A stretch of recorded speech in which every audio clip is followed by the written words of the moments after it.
Балалар, бүгін біз қазақтың ұлттық ойыны арқан тарту ойынының ережесін сендерге айтып кетемін. Арқан тарту үшін көлденеңнен ұзын сызық сызылған. Арқан тартуды ата-бабамыз ерлер арасында ойнатылған. Арқан тарту ойыны қазақтың ұлттық ойыны мерекелерде ойналатын болған.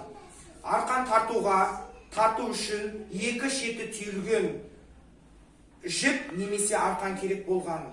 Топта ойнаушылар екі топта арқанды өздеріне қарай екі жаққа қарай тартқан кезде көлденеңнен сызылған арқаннан екінші топ асып кетсе, сол топ жеңіске жеткен. 1, 2, 3 тартамыз арқанды. Өзімізге қарай тартамыз. Қай топ тартып кетсе көлденең сызықтан сол топ жеңіске жеткен. Тартамыз. Тарт артқа қарай. Тарт артқа қарай.